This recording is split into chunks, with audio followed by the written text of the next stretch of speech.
오늘은 복이 되기 위해서 반드시 다루어야 할 말. 저희 이제 성도님들은 이제 어느 정도는 이게 다루어져 있습니다. 이제 인식하고 있고 의식하면서 이 말을 잘 다스리고 관리하고 절제하고 계시는데, 오늘 한 번 더 이 말에 대해서 알아보시면서 더욱더 지금보다 이전보다 더욱더 이 말을 잘 다루시는 우리 성도님들 되실 줄 믿습니다. 정말 복이 되기 위해서 가장 어떻게 필요한 핵심은 말을 다스리는 것입니다. 말을 잘 다루는 것입니다. 자, 우리 입에서 나오는 말은 공기를 가로지르는 파동입니다. 그 파동으로서의 에너지, 즉 힘을 가지고 있습니다. 그래서 우리가 한번 딱 내뱉은 말 사라질까요? 결코 사라지지 않고 영원히 이 우주를 떠돕니다. 시간이 많이 지나서 거의 없는 것과 같은 아주 미세한 소리도 그 소리, 그 파동을 잡아서 그것을 증폭시켜서 우리가 들을 수 있을 정도로 크게 해줄 수 있는 최첨단 증폭기가 있다면, 우리는 지금부터 10년 전 방 안에서 혼자 있을 때 혼자 말한 것까지도 얼마든지 들을 수 있습니다. 우리 입에서 나오는 말은 사실 우리 육체가 사라진 후에도 역시 여전히 이 우주에 남아 있습니다. 이 말이 정말 우리 삶에서 아주 큰 힘과 영향력을 가지고 있다는 것에 대해서 다 이제는 동의하실 것입니다. 이 말이 힘과 영향력을 가지고 있다는 것을 아는 세상의 지혜로운 사람들과 또한 지혜로운 사업가들 가운데에서는 항상 밝고 긍정적인 말을 하기 위해서 지속적으로 노력하는 분들도 있습니다. 제가 가끔 얘기하는데, 일본에서 개인으로서 세금을 가장 많이 냈던 사람은 사이토 히토리라는 사업가입니다. 중학교만 졸업하셨어요. 네, 중학교만 졸업하셨는데 일본 최고 부자가 되었습니다. 2004년까지 낸 세금이 총 1,600억 원이었습니다. 그런데 그의 성공 비결은 다른 것이 아니라 항상 긍정과 감사와 불특정 다수를 향한 축복을 말하는 것을 지속적으로 한 것에 있었습니다. 그는 어떠한 경우에도 부정적인 말을 하지 않도록 자신을 훈련시켰는데, 어느 정도냐면, 자, 어떤 식당에 딱 갔어요. 근데 너무 맛없는 거예요. 아무리 맛이 없어도 맛없다는 말을 결코 하지 않았고, 그렇게 자신을 훈련시켰습니다. 그래서 그를 따르는 제자 사업가들이 있었는데, 이 제자 사업가들에게도 동일하게 긍정적인 말만 하도록 훈련을 시켰습니다. 그런데 이 긍정적인 말만 하는 것이 결코 쉽지 않았습니다. 어느 제자 사업가는 이 긍정적인 말만을, 그러니까 무심코 나오는 말까지 다 긍정적인 말로 만든 거예요. 이 긍정적인 말만을 하기까지 그 사이토 히토리라는 그분 아래서 10년을 배웠는데, 결국 10년 만에 긍정적인 말만 하게 되었습니다. 그리고 그 제자 사업가는 그 자신이 사는 지역에서 가장 큰 부자가 되었습니다. 즉, 이렇게 해도 볼 수 있을 것 같아요. 사업을 하는 것보다 긍정적인 말만 하는 것이 훨씬 더 힘들기에, 긍정적인 말만 할 수 있다면 사업쯤이야. 그래서 사업에서 성공하는 것은 당연한 것입니다. 긍정적인 말만을 정말 할 수 있다면. 성도 여러분도 복이 되는 해잖아요. 자, 부자로서 복을 흘려보내기를 원하십니까? 그러면 입에서 나가는 말을 항상 절제하시고 다스리시면서 저희 4가지 있잖아요. 긍정, 사랑, 존중, 감사. 이 말만 하신다면 얼마든지 부자이면서 축복의 통로가 될 수 있습니다. 사실 우리가 하나님의 형상대로 창조되었고, 이제 거듭나서 그분의 자녀라면, 그분의 가족이라면 7일간의 천지창조 하루하루를 어떤 말로 끝내셨죠? 보시기에 좋았더라 라고 끝내주신 아버지 하나님처럼 우리도 항상 긍정적인 말만을 하는 자들이어야 합니다. 하나님의 본성을 받고 하나님의 생명을 받았다면. 우리는 아까 사모님이 오늘 말씀의 실제에서 이야기해 주셨는데, 어둠의 권세에서 하나님 아들의 나라로 옮겨졌죠.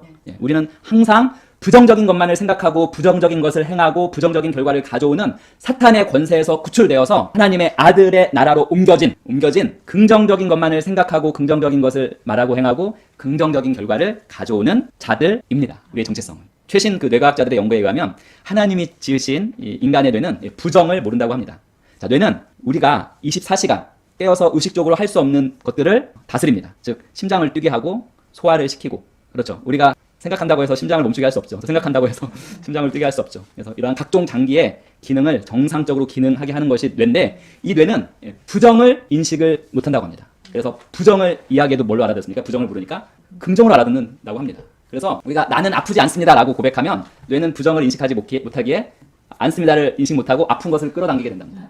그래서 나는 아프지 않습니다 보다도 더 좋은 고백이 무엇입니까? 그러니까 긍정으로 고백하는 것입니다. 나는 건강합니다. 나는 신성한 건강을 누리며 활기찹니다 라고 고백하는 것이 훨씬 더 좋습니다. 과학적으로는. 그리고 나는 가난하기를 거절합니다. 이렇게 하면 어떻게 되죠?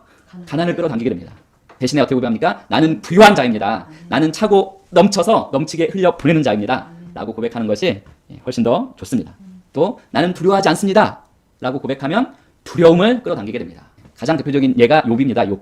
욥이 자녀들이 혹 하나님께 부지불식간에 죄를 짓지 않았는지에 대한 두려움을 가지고 있었어요. 욥은. 그 두려움으로 항상 자녀들을 위해 제사를 드렸는데 결과는 어떻게 됐죠? 더 큰 두려움을 끌어당겼고, 결국 그 자녀들은, 위에서 제사 드린 그 자녀들은 모두 이렇게 되었습니다. 자, 그러면 나는 두려워하지 않습니다 보다 어떤 고백이 더 나올까요? 뭐죠? 나는 정복자보다 나은 자입니다. 나는 넉넉히 이기는 자입니다가 훨씬 더 좋은 고백입니다. 그래서 같은 고백을 하시더라도 긍정의 고백에 더 초점을 맞추시고 하시기 바랍니다. 자, 이처럼 우리의 말은 엄청난 힘과 영향력을 가지고 있어서 우리의 삶이나 우리의 인간관계나 우리의 사업을 세울 수도 있고 무너뜨릴 수 있습니다. 어떤 상황에서는 말 한마디가 우리를 살게 하고 또 어떤 상황에서는 말 한마디가 우리를 죽음에 이르게도 할 수 있습니다. 자, 우리나라 속담처럼 말 한마디가 청량빛을 갚죠. 말 한마디로 살 수 있을 때가 있습니다. 또는 말 한마디로 죽임을 당할 수 있는데 그 대표적인 예가 성경 사무엘하를 보면 한 젊은이가 다윗을 찾아가서 자신이 사울 왕을 죽였다고 거짓말을 합니다. 원래 그 젊은이는 사울의 무기를 들고 다니던 젊은이였습니다. 사울이 큰 상처를 입어서 죽게 되었으니까 자신의 무기를 들고 다니는 그 젊은이에게 자기를 죽여달라고 했는데 이 젊은이가 공포에 사로잡혀서 그렇게 하지 못하는 걸 알고는 칼로 스스로 자결을 했습니다. 사울은 스스로 자신의 칼로 스스로 자결을 했는데 이 젊은이가 아마 사울을 죽여서 다윗에게 좋게 보이려고 했던 것 같아요. 다윗을 찾아간 그 젊은이가 자신이 사울 왕을 죽였다고 하니까 어떻게 됐죠? 그 자리에서 칼에 맞아 죽게 되었습니다. 그 이유는 다윗은 하나님이 선택한 왕은 하나님만이 손댈 수 있다고 강하게 믿고 있었기 때문입니다. 이처럼 말은 우리 삶에서 아주 중요합니다. 이 말은 삶의 실제를 만들어낸다고 하죠. 그래서 오늘의 삶은 우리가 어제 말한 것의 결과고 내일의 삶은 오늘 우리가 말한 것의 결과라고 말할 수 있습니다. 자, 마가복음 11장 23절 같이 읽어보겠습니다. 내가 진실로 너희에게 이르노니 누구든지 이 산더러 들리어 바다에 던져지라 말하며 그 말하는 것이 이루어질 줄 믿고 마음에 의심하지 아니하면 말한 것이 그대로 되리라. 우리나라 성경에서는 이게 좀 생략됐죠. 이거 생략해서 하며의 말함의 의미가 들어있는데 그대로 다 표현한다면 말하며 그 말하는 것이 이루어질 줄 믿고 마음에 의심하지 아니하면 말한 것이 그대로 되리라. 그런데 여기 말한 것이 그대로 되리라. 자, 예수님은 우리가 바라고 원하는 좋은 것만을 말했을 때 그대로 되리라라고 말하지 않으셨습니다. 예수님은 이 말씀에서 그것이 좋은 것이든지 나쁜 것이든지 그것이 원하는 것이든지 원하지 않는 것이든지 그것이 생각을 하고 한 것인지 아니면 그냥 무심코 말한 것인지와 상관없이 즉 무엇이든지 입으로 말한 것을 얻게 된다고 말씀하셨습니다. 즉 이것이 무엇입니까? 우리가 말을 잘 절제하고 다스려야 할 그 중요성을 말씀해주고 있는 것입니다. 자, 이 구절 바로 앞에는 무화과나무가 말라 죽은 사건이 나옵니다. 물론 이 무화과나무 말라 죽은 사건 때문에 버트란트 러셀, 유명한 철학가, 무신론자 철학가 버트란트 러셀 그리고 도덕적인 사고 방식으로 접근하는 사람들은 자, 무화과 철이 아니라 열매를 맺지 못한 것인데 왜 저주했을까? 그리고 왜 말라 죽었을까? 저주받아 말라 죽은 무화과나무를 오히려 불쌍히 여기고 무화과나무에 너무 이상 반응을 보인 예수님 이상하다. 또는 우리 그리스도인 마음이 힘들 수도 있는데 그것은 전적으로 이스라엘의 그 문화와 성경을 원어를 잘못 해석한 결과입니다. 사실 그 무화과 나무는 먹을 수 있는 두 철이 있습니다. 두 철. 먹을 수 있는 어린 열매가 나는 철이 있습니다. 역시 먹을 수 있는 무르익은 열매의 철이 있습니다. 이스라엘은 무화과에 대해서 두 가지 철이 있는 거예요. 열매 맺는 두 가지 철. 예수님이 말씀하신 것은 먹을 수 있는 어린 열매의 철이었습니다. 즉 무르익은 열매의 철이 아니라 먹을 수 있는 어린 열매의 철이었습니다. 그런데 그 예수님께서 저주한 그 무화과 나무는 그 먹을 수 있는 어린 열매 철에도 전혀 열매를 맺지 못했기 때문에 그 무화과 나무를 꾸짖고 저주하신 것입니다. 그리고 나서 바로 이 말씀을 하셨습니다. 내가 진실로 너희에게 이르노니 누구든지 이 산더러 들려 바다에 던져지라 말하며 그 말하는 것이 이루어질 줄 믿고 마음에 의심하지 아니하면 말한 것이 그대로 되리라. 즉 예수님은 이 구절에서 바로 앞에 말라 죽은 그 무화과 나무 사건을 통해서 제자들에게 말의 중요성, 말의 영향력을 가르친 것으로 봐야 합니다. 그래서 너희는 결국 말 조심하라는 것입니다. 말이 엄청난 힘과 영향력을 가지고 있기 때문입니다. 이렇게 중요한 말, 이 말은 특별히 가까운 사람들에게 더 큰 영향을 끼칩니다. 뭡니까? 자녀는 부모의 말의 산물입니다. 자, 한 가정에서 자녀는 부모의 말의 산물이라고 말할 수 있습니다. 자녀가 자라는 가정의 분위기는 부모의 말로 만들어집니다. 부모의 말이 가정 분위기와 자녀에게 영향을 미치는데 잘못된 말, 부정적인 말은 자녀를 방황하게 하고 실패하게 만듭니다. 하지만 바른 말은, 긍정적인 말은 자녀를 세우고 자녀가 인생의 그 전투에서 승리하게 만드는 강한 힘이 됩니다. 자녀의 신앙생활에 있어서도 부모의 말이 자녀가 교회에 가까워지도록 만들 수도 있고 또 부모의 말이 교회에서 멀어지도록 만들 수 있습니다. 따라서 한 가정에서 자녀는 무엇입니까? 부모의 말의 산물이라는 것을 인식하고 의식하시고 이제 다 컸는데 이제 손자 손주를 향해서 자녀들이 이걸 잘 인식하고 바른 말, 올바른 말, 긍정의 말이 바로 건강한 가정을 만드는 핵심 요소입니다. 또 말은 건강에 영향을 미칩니다. 어떤 건강에 영향을 미칠까요? 감정적, 정신적, 육체적 건강 모두에 영향을 미칩니다. 따라서 우리가 입으로 건강을 말하지 않는다면 우리는 결코 건강해질 수 없습니다. 독감철에 독감을 얘기하면 독감에 걸릴 수밖에 없습니다. 독감철에도 나는 신성한 건강을 누리는 자입니다. 내 몸에는 하나님의 성령으로 말미암는 활기가 충만해서 어떠한 감기 바이러스가 독감 바이러스가 틈을 탈 수 없습니다. 라고 고백하면 우리는 또 건강을 누리며 살 수 있습니다. 제가 여러 번 얘기했는데 문제는 옛 자아에 심겨져 있는 부정적인 스토리입니다. 부정적인 기억자. 이것들이 끊임없이 우리가 올바른 말, 긍정의 말, 긍정, 존중, 사랑, 감사의 말을 하는 것을 방해하고 무심코 부정적인 말을 내뱉게 만듭니다. 그래서 그러한 부정적인 스토리, 부정적인 기억자는 계속적으로 이전 것은 지나갔으니 보라 새 것이 되었도다. 이 말씀 묵상하시면서 계속 쳐내야 합니다. 왜냐하면 그 부정적인 생각, 부정적인 스토리, 부정적인 기억자에서 부정적인 말이 결국 나올 수밖에 없기 때문입니다. 그래서 세상의 부정적인 스토리, 생각들을 지속적으로 쳐냅니다. 그리고 두려움과 의심과 실패와 질병은 생각하면 안 되겠죠. 하지만 세상은 항상 두려움과 의심, 실패와 질병을 생각합니다. 그러한 생각을 우리는 거절하고 하나님의 말씀에 일치하는 생각으로 날마다 새롭게 되는 자들이 바로 우리들입니다. 우리는 하나님의 말씀에 일치하는 생각에서 나오는 말만 합니다. 그럼 무엇이 되겠습니까? 치유와 건강과 평안과 성공과 탁월함이 됩니다. 매력이 됩니다. 질병과 두려움과 아픈 것, 실패를 하여튼 의지적으로 말하지 않습니다. 우리는 하나님의 일을 말합니다. 사탄 마귀의 일은 결코 말하지 않습니다. 그 이유는 무엇입니까? 우리가 말한 것이 힘을 얻고 영향력을, 즉 세를 얻기 때문입니다. 우리가 하나님의 말씀에 일치하는 말만 한다면 하나님의 말씀이 권세를 얻어서 우리의 삶과 우리의 사역과 모든 것에서 힘과 영향력을 끼칠 것입니다. 자, 그리고 이거 한번 읽어볼까요? 항상 하나님과 그리스도 안에서 나의 정체성에 대해 올바른 말을 합니다. 감사하게 우리는 이게 무엇인지 압니다. 하나님과 그리스도 안에서 우리의 정체성, 나의 정체성이 무엇인지 아는데 율법적 사고방식을 가진 종교 생활을 하는 많은 그리스도인들은 아직도 이렇게 생각합니다. 자, 기적은 2000년 전 사도시대에만 있는 것이지 그래서 이제는 더 이상 기적은 없어. 즉 하나님께서는 이제 늙고 힘이 없으셔서 모든 능력을 상실하고 폐업 간판을 걸어 놓았다고 생각합니다. 이것은 실제 우리 한국의 특정 교단의 교리에 의하면 사실입니다. 자, 하나님께서는 이제 폐업 간판을 걸어 놓았다고 생각하면서 이렇게 말합니다. 이제 모든 그리스도인들은 병들고 고통받으며 스스로 고군분투하며 인생을 견뎌낼 수밖에 없다는 생각에서 나오는 말을 합니다. 바로 하나님과 그리스도 안에서 우리의 정체성에 대한 올바른 말이 아닌 정말 엉뚱한 말을 하고 있습니다. 여전히 우리는 더 이상 그런 말을 하지 않습니다. 자, 또 이건 이제 해겐 목사님 얘기하신 것 같은데 그리스도인의 삶이 불평골목 바로 옆 가장 구석진 곳에 겨우 벌어먹고 사는 거리에서 아무런 승리도 성공도 없이 내가 천국문에 들어갈 수만 있다면 라는 노래나 부르며 사는 것이라는 생각에서 나오는 말.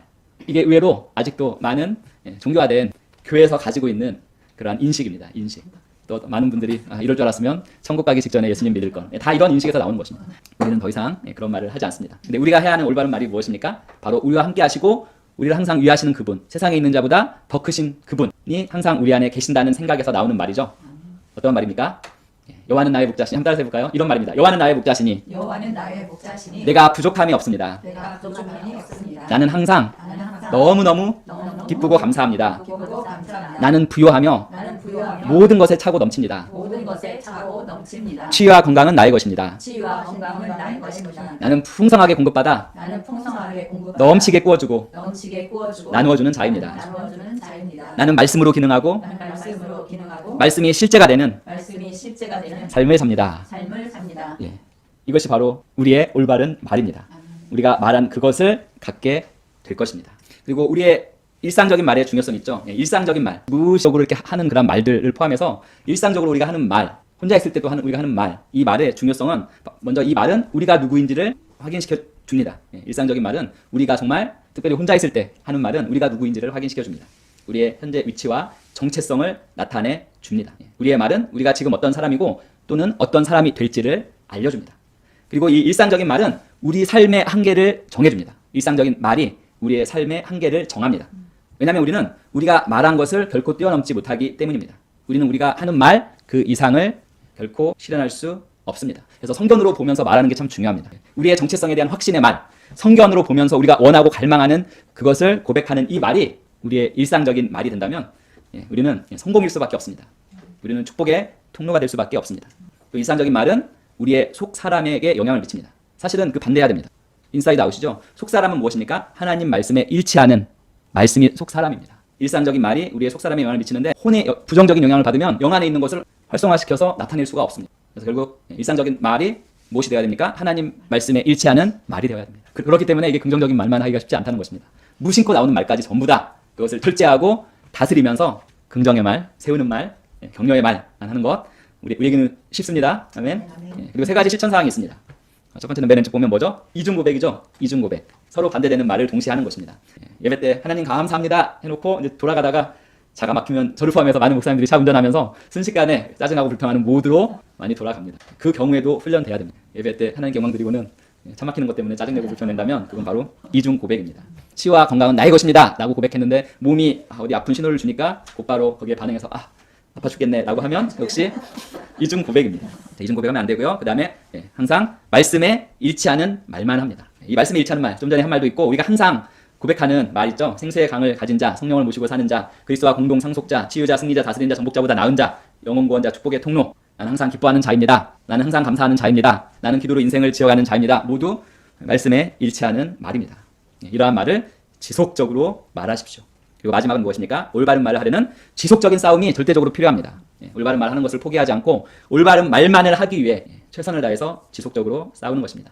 실질적으로 성공한 사람들이 가진 그 두 가지 있죠. 회복 탄력성과 그릿 지수, 즉 열정과 끈기 지수가 높습니다. 지속적으로 긍정, 사랑, 존중, 감사의 말을 표현하면 무엇이 높아집니까? 그릿 지수, 회복 탄력성과 이 그릿 지수가 높아집니다. 그래서 정말 10년 동안, 10년에 걸쳐서 정말 긍정적인 말만을 하게 되었다면 그 긍정적인 말만을 하게 된 그 사람이 무엇이 높아집니까? 회복 탄력성과 그릿이 높아집니다. 소통 능력이 높아집니다. 돈 버는 능력의 가장 큰 핵심이 소통 능력이거든요. 그래서 그 사람은 사업에서 성공할 수밖에 없는 것입니다. 결국 말, 어떠한 말을 하느냐, 즉 어떠한 생각과 어떠한 말을 하느냐가 그 사람의 인생을 결정하는 것입니다. 싸움, 이건 지속적인 싸움입니다. 오늘 말씀 듣고도 긍정의 말만 해야겠다 하다가 무심코 나오는 또한 부정적인 말들이 있습니다. 그 말들까지 다스리고 완전히 절제할 때까지 끝까지 지속적으로 싸우는 것입니다. 우리의 인생의 한계는 바로 우리 말이 정하는 거고요. 우리가 말하는 것 이상을 가질 수 없습니다. 그래서 성경으로 보면서 말하는 것 정말 중요합니다. 또 그 반대로 우리가 말하는 것을 가지고 성취할 수 있습니다. 그래서 우주 만물을 말로 창조하신 우리 하나님 아버지도 이 말이 창조하고 성취하고 이루는 능력을 가지고 계시는 것을 아셨고 그분의 아들 예수님도 이 말의 중요성에 대해서 좀 전에 말씀하셨던 이 마가복음 11장 23절을 포함해서 말의 중요성에 대해서 여러 번 강조하셨습니다. 그 말씀 중에 또 하나가 마태복음 12장 36절입니다. 같이 읽어보겠습니다. 오직 내가 너희에게 이르노니 사람이 무슨 쓸데없는 무익한 말을 하든지 심판날에 그것에 대하여 회개 보고를 하리라. 신문을 받으리라. 괄호 안 한 것은 킹제임스 버전이고요. 괄호는 우리 개역개정 번역입니다. 말의 중요성에 대해서 이렇게 강조하셨습니다. 자, 무슨 쓸데없는 또는 무익한, 한마디로 부정적인 말은 아니에요. 부정적인 말은 아니고 근데 긍정적인 말도 아닌, 이것도 아니고 저것도 아닌 이 쓸데없는 무익한 말까지도 어떻게 하신다고요? 회개 보고를 하리라. 예수님의 말씀입니다. 즉 그만큼 이 말의 중요성을 이 말씀과 아까 이 말씀 무슨 말을 하든지 부정적인 것은 부정적인 결과가 올 것이요, 긍정적인 것은 긍정적인 결과가 올 것이요. 아예 부정적이고 긍정적인 것도 아닌 그 중간에 무익한 말까지도 신문 받게 되리라는 이 말의 중요성을 강조하셨습니다. 에베소서 4장 29절은 또 바울도 말에 대해서 얘기합니다. 무릇 더러운 말은 너희 입 밖에도 내지 말고 오직 덕을 세우는데 소용되는 대로 선한 말을 하여 듣는 자들에게 은혜를 끼치게 하라. 우리의 말은 덕을 세우고 은혜를 주는 말이어야 합니다. 즉 사람을 세우고 은혜를 가져다 주는 말이 되어야지 사람을 파괴하고 사람에게 상처를 주는 더러운 말은 결코 입 밖에도 내지 않습니다. 우리의 혀의 힘이, 우리의 이 말이 죽고 사는 것을 결정할 정도로 힘과 영향력을 가지고 있기 때문입니다. 잠언 18장 21절 읽어보겠습니다. 죽고 사는 것이 혀의 힘에 달렸나니 혀를 쓰기 좋아하는 자는 혀의 열매를 먹으리라. 그래서 함부로 말하지 말고 항상 절제하고 다스리면서 말을 해야 하는 것입니다. 인식하시면서 모든 말을 진지하게 여기고, 근데 긍정, 감사, 존중, 사랑에서 나오는 말만을 하도록 끊임없이 지속적으로 싸우는 것입니다. 왜냐하면 우리는 반드시 우리 말의 열매를 먹게 되어 있기 때문입니다. 그러면 우리의 말이 우리의 생명이자 우리의 정체성이자 우리의 미래인 것입니다. 그래서 성경에서는 이 말을 절제하고 다스리는 사람, 성경에서 온전하고 완전한 사람에 대해서 야고보가 얘기하는데, 온전하고 완전한 사람은 어떤 사람입니까? 바로 이 말을 절제하고 다스려서 실수하지 않는 자가 그래서 완전하고 온전한 사람입니다. 야고보 3장 2절 같이 읽어보겠습니다. 우리가 다 많은 것에서 실족하나니 만일 어떤 사람이 말에서 실족하지 아니하면 그는 곧 완전한 사람이요 능히 온몸도 제어하는 사람이라. 성경에서 말하는 완전한 사람은 누구입니까? 말에서 실수하지 않는 사람입니다. 그만큼 말을 절제하고 잘 다스리는 사람이 바로 야고보서가 얘기하는 완전한, 온전한 사람입니다. 자, 우리가 말을 훈련하고 다스리는 그 시작점은, 먼저는 우리가 무심코 나오는 말들 있잖아. 이것을 해결하기 위해서는 과거의 스토리죠. 옛 기억 자아에서 나오는, 그게 함부로 나오는 말들이 있거든요. 함부로 나오는 부정적인 말들. 그것을 항상 인식하고 의식하시고 그것을 계속적으로, 이건 지속적인 과정입니다. 지난주에 이거 지속적으로 쳐내가야 되는 그런 결국 삶의 자네죠. 흙무더기, 지난주에 말씀드렸던 그런 삶의 자네들, 깨어진 그런 기억자, 그런 것들은 지속적으로 쳐내가고 우리는 어떻게 해야 됩니까? 옳은 말, 바른 말, 선한 말, 은혜를 끼치는 말, 긍정, 사랑, 존중, 감사에서 나오는 말, 즉 하나님 말씀과 하나님의 생각에 일치하는 말만을 하는 것입니다. 근데 말씀을 좀 마무리하면서 제가 이제 지난주 기도원에서 목사님과 선교사님과 교제를 하게 되었는데, 그 여자 선교사님이 예수 사랑 성회라는 그 집회를 다녀오셨어요. 저 문산에서 목회하시는 분 제자들이, 그러니까 이름이 없는데 큰 교회를 해도 제자가 없는 경우가 많잖아요. 근데 이름 없이 목회하셨는데 제자들이 있고 그 제자들이 모여서 수련회, 성회를 하는 곳에 다녀왔더라고요. 근데 특징이 뭐냐면 제가 이 말씀을 하는 이유는 뭐냐면 말의 중요성을 제가 다시 한번 강조해드리기 위해서 이 성회에서는 사랑을 강조해요. 사랑을 강조하는데 사랑을 강조하지만 그 사랑을 이야기하지 않으면 그 사랑이 아무런 세를 못 얻죠. 근데 이분들은 이 사랑을 강조하고 이 사랑을 어디서 표현하냐면 식사 기도할 때마다 하는 그 기도를 통해서 이 사랑을 표현하는데 그 선교사님 말을 들으면 식사 기도할 때마다 막 그 거기 모인 목사님들 청년들이 눈물을 뚝뚝 흘리면서 막 사랑이 가득해서 이 기도를 한다고 해요. 물론 이 기도가 우리 이복음의 그 기도는 아니지만 한번 들어보세요. 그러니까 이 기도를 식사 때마다 정말 전심으로 사랑하는 마음으로 눈물을 뚝뚝 흘리면서 이 기도를 하니까 삶에 정말 사랑이 나타나는 거예요. 말로 하니까 나타나는데 제가 한번 읽어드릴게요. 성령 안의 식기도 또는 제자의 식기도 이제 식사할 때마다 이렇게 기도하는 거예요. 혼자 있거나 같이 하거나 그 분의 제자들은. 자, 하나님의 나라는 먹는 것과 마시는 것이 아니요 오직 성령 안에서 의와 평강과 희락이라. 사람이 떡으로만 살 것이 아니요 오직 하나님의 입으로 나오는 모든 말씀으로 살 것이라. 이 말씀 두 구절 있고 이제 표현이 말 그대로 사랑이 넘쳐서 막 눈물이 떨어질 정도의 간절함으로 이제 기도를 하는 거예요. 하나님 아버지 귀한 음식 주셔서 감사합니다. 이 음식을 먹을 때 맛으로나 배고파서 먹지 않고 오직 하나님을 사랑하여서 먹게 하옵소서. 이러한 음식이 없어서 먹지 못하는 불쌍한 이들을 긍휼히 여겨 주옵소서. 병들어 먹을 수 없는 사람들도 불쌍히 여겨 주옵소서. 이 음식을 만들고 대접하는 이들에게 복을 주시고 이 수고가 주 예수의 날에 자랑이 되게 하옵소서. 음식의 교훈을 좇아서 예수님의 살과 피를 먹고 주님이 죽으신 것처럼 우리도 죽는 삶을 살게 하옵소서. 예수 그리스도의 이름으로 기도하옵나이다. 이 기도를 정말 사랑을 따라서 그 선교사님은 잘 표현하셨는데 저는 잘 표현 못하겠는데 정말 그 사랑을 가득 담아서 막 기도하면서 눈물을 흘릴 정도로 그리고 밥을 먹다가 그 생각이 초점이 흐려지면 다시 또 이 기도를 또 한대요. 사랑으로 먹게 하시고 사랑을 부어주시고 이거를 식사 때마다 하니까 정말 이름 없이 목회하셨다 가신 한 목사님인데 그분의 이 영향을 받아서 삶에서 목회에서 그런 생활에서 사랑이 철철 넘쳐서 사랑을 나타내는 그런 제자들이 하는 성회였더라고요. 근데 결국 말의 중요성 식사할 때마다 감사함으로 그리고 사랑을 담아서 고백하니까 그 고백대로 되어졌더래요. 매 식사 기도 때마다 사랑을 말하니까 사랑이 철철 넘쳐 흐르는 삶을 사는 것입니다. 즉 삶이 사랑이 되는 것이고 그들 스스로 자신도 하나님의 사랑이 되어가는 것입니다. 자, 이제 마무리하겠습니다. 자, 복이 되는 해죠. 복이 되는 해. 즉 우리는 이미 복입니다.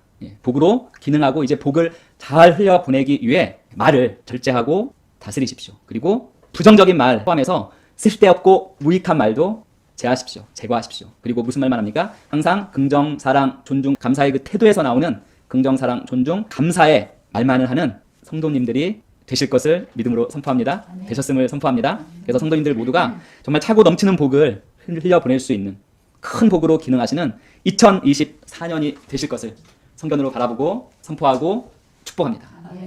쓸데없는 말까지도 무익한 말까지도 조심하시면서 절제하고 잘 다스려서 2024년 큰 복이 되어서 그 복으로 기능하시는 우리 성도님들 모두 되시기를 예수님의 이름으로 축원드립니다.